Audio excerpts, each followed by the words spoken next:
Hello friends, स्वागत है आप सभी लोगों का हमारे चैनल को स्टडी में। मैं कुमार बेस्ट। इस वीडियो के माध्यम से दोस्तों आपके यहाँ पर कराऊंगा आर्मी टेक्निकल एनए का दोस्तों फिजिक्स का पार्ट नंबर 31, यानी कि यहाँ पर आपको मिलेगा दोस्तों भौतिक विज्ञान का पार्ट नंबर 31। इससे पहले दोस्तों आपको 30 पार्ट कराए जा चुके हैं इसी वाले श्रृंखला के। यदि आपने पिछले वाले पार्ट को ना देखा हो तो आप जरूर देख लें, ताकि दोस्तों आपके पिछले वाले क्वेश्चन भी तैयार हो जाएं।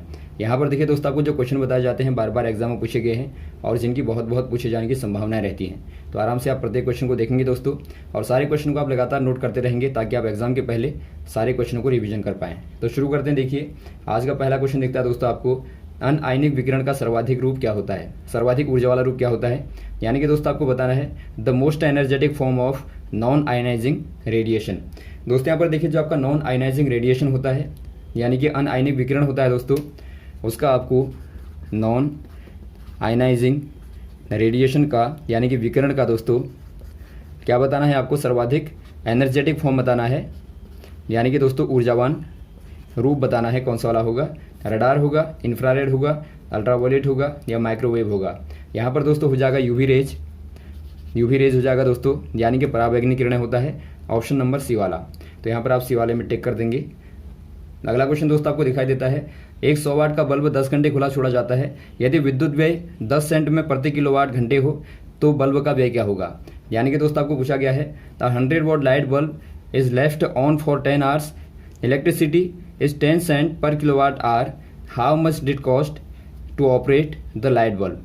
दोस्तों यहाँ पर देखिए कोई लाइट बल्ब है दोस्तों, इसको 10 घंटे खुला छोड़ा जाता है। यहाँ पर आपको दिया गया है ये 100 वाट का है। 100 वाट कहने का मतलब है दोस्तों, वाट कहने का मतलब है, वाट जो होती है पावर की यूनिट होती है, यानी कि यहाँ पर आपको पावर या फिर आप कहें शक्ति दोस्त आपको दी है 100 वाट।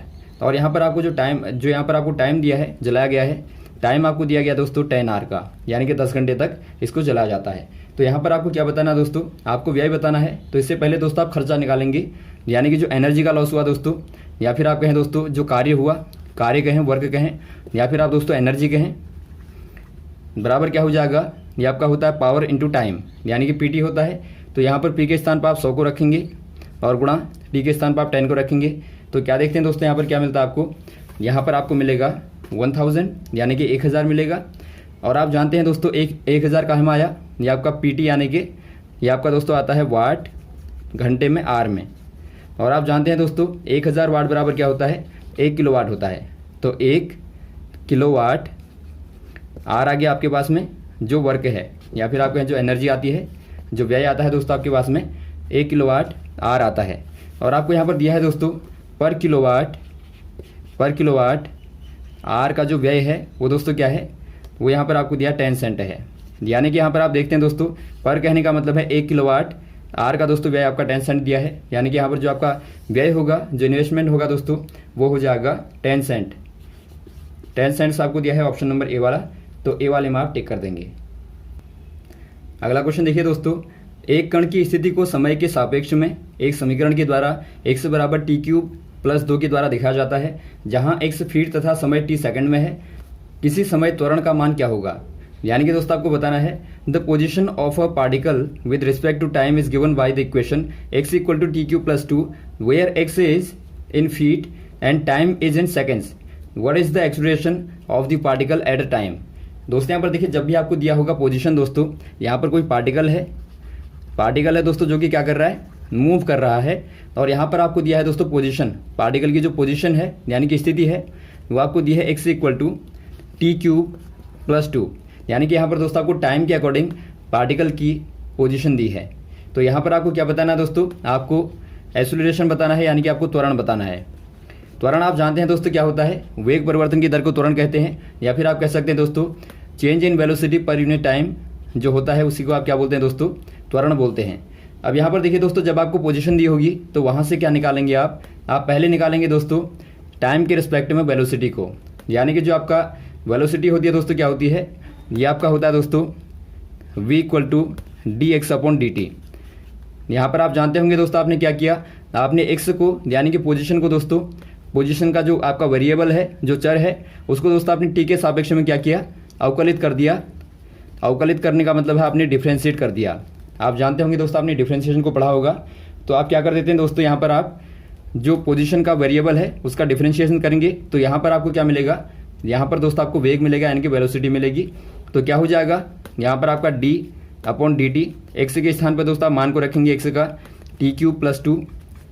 तो यहाँ पर देखिए आप डिफ्रेंशिएट करेंगे तो क्या मिलेगा आपको दोस्तों, यहाँ पर आपको मिलेगा डी बाई डी टी, यहाँ पर टी क्यूब है और plus D by D t, यहाँ पर आपका 2 है। तो यहाँ पर देखिए दोस्तों आप टी के रिस्पेक्ट में टी क्यूब को जब डिफ्रेंशिएट करेंगे तो क्या मिलेगा आपको, यहाँ पर आपको मिलेगा 3t² और प्लस आपका मिलेगा दोस्तों, चूँकि यहाँ पर आपका 2 क्या है दोस्तों, कांस्टेंट है या फिर आपके यहाँ अचर है।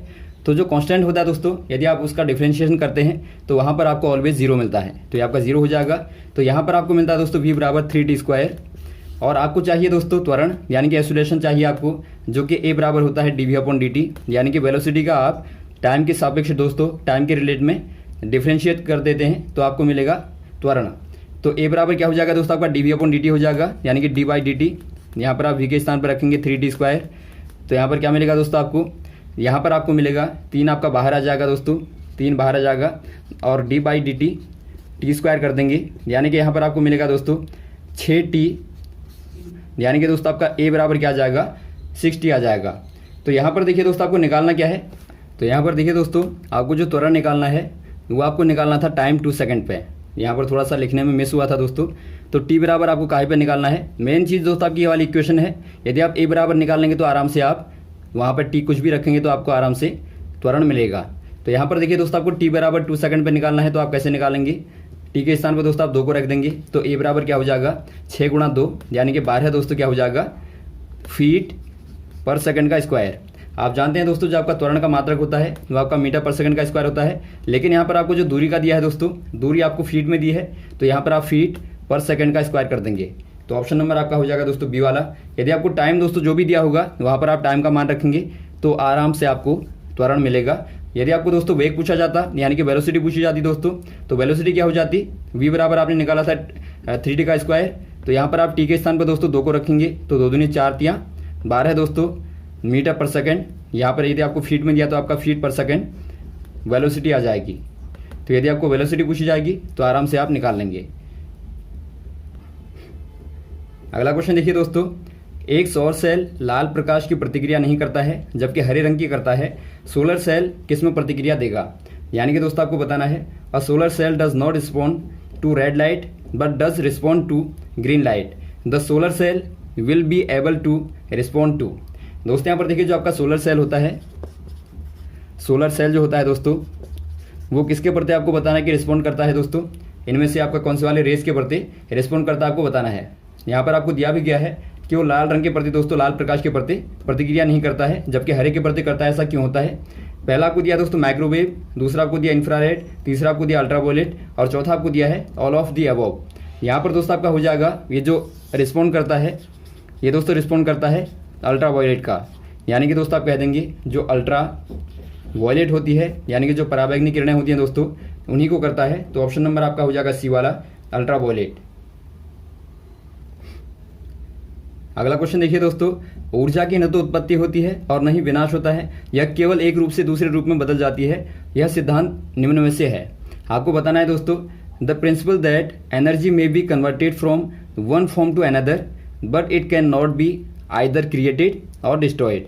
ये दोस्तों आपको मालूम होगा बहुत ही पॉपुलर लॉ है जो कि दोस्तों आपका कहलाता है कंजर्वेशन ऑफ दोस्तों कहलाता है एनर्जी, यानी कि ऊर्जा का संरक्षण का दोस्तों संरक्षण का नियम कहलाता है। इनमें से दोस्तों आपका कौन सा वाला हो जाएगा एनर्जी का कंजर्वेशन का लॉ, ये दोस्तों आपको देखना पड़ेगा। पहला आपको दिया है फर्स्ट लॉ ऑफ थर्मोडायनेमिक यानी कि ऊष्मगतिकी का प्रथम नियम, दूसरा आपको दिया सेकंड लॉ ऑफ थर्मोडायनेमिक, तीसरा आपको दिया कंजर्वेशन ऑफ मोमेंटम यानी कि संवेग संरक्षण, और चौथा आपको दिया है थर्ड लॉ ऑफ थर्मोडायनेमिक। दोस्तों यहाँ पर देखिए जो आपका थर्मोडायनेमिक का फर्स्ट लॉ है दोस्तों वो क्या कहता है, माना आपके पास में कोई निकाय है, यहाँ पर कोई सिस्टम है दोस्तों निकाय है, यहाँ पर आपने ऊर्जा क्यू दी या फिर आप कहें हीट आपने दोस्तों क्यू दी, तो ये जो क्यू हीट आपने दी दोस्तों कहाँ पे व्यय होगी, कहाँ पे खर्चा होगा, ये दोस्तों कार्य करने में निकाय में वर्क में दोस्तों, और साथ में निकाय के अंदर जो एनर्जी होती है, जो वाइब्रेटिंग पार्टिकल होते हैं या फिर जो आपके मोमेंटम होते हैं उनको दोस्तों आप इंटरनल एनर्जी कहते हैं, यानी कि आप यू के द्वारा दिखाते हैं आंतरिक ऊर्जा को।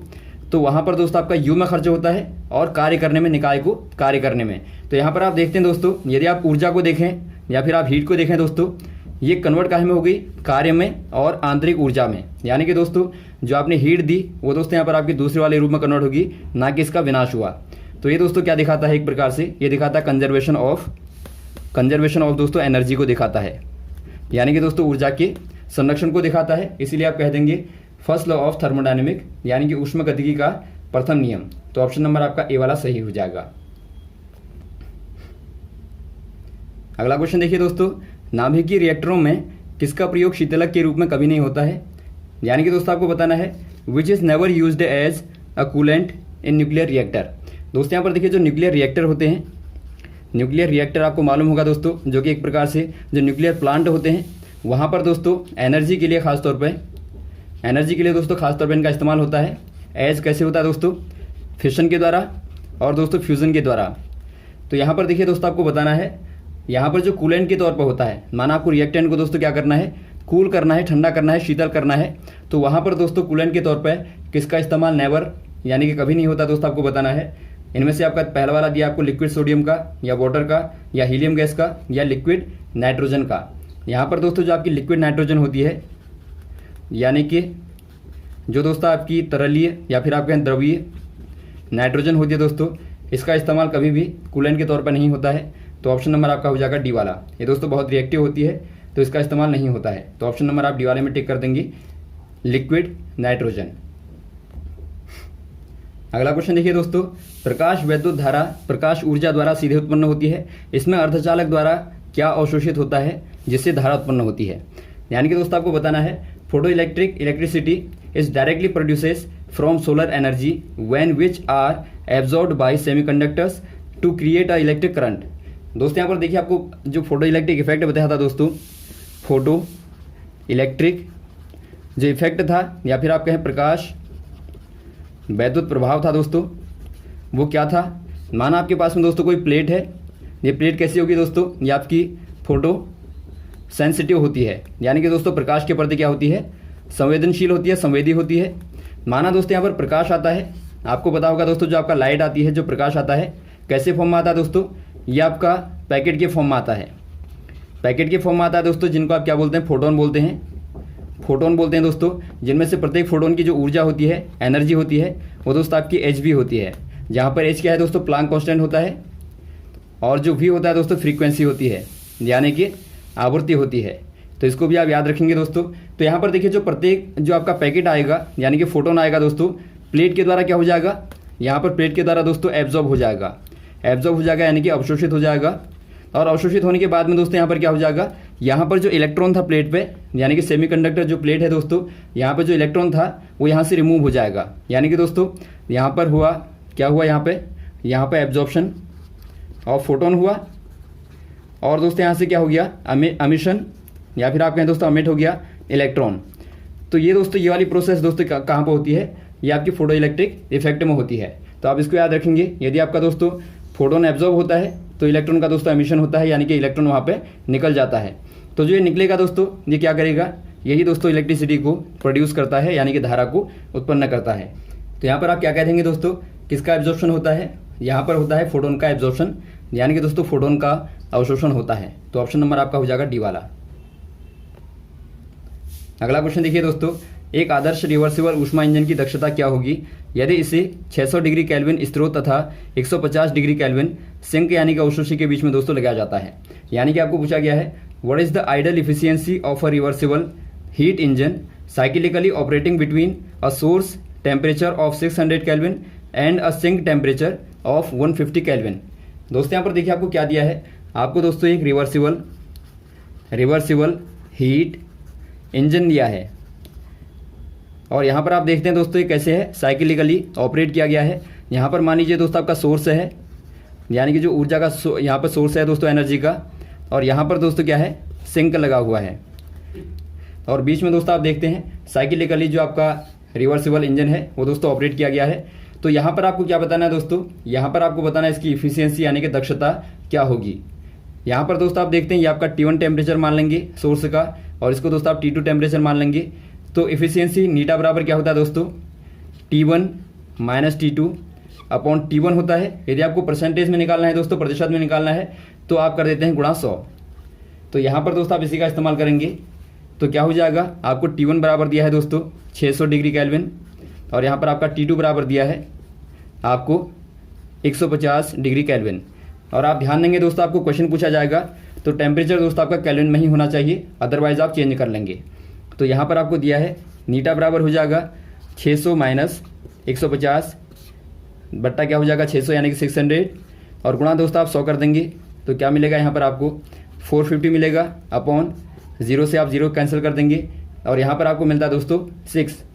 तो काटेंगे दोस्तों आप क्या मिलेगा आपको 75 यानी कि 75% दोस्तों यहाँ पर आपको इफिशियंसी मिलती है, यानी कि दोस्तों इंजन की दक्षता आपको 75% प्राप्त होती है। तो यहाँ पर आपका ऑप्शन नंबर हो जाएगा सी वाला दोस्तों आप टिक कर देंगे। तो यहाँ तक दोस्तों आप क्वेश्चन को करेंगे, इसके बाद आपको लगातार श्रृंखला में क्वेश्चन को कराते जाएंगे। Okay, thanks. जय हिंद, जय भारत।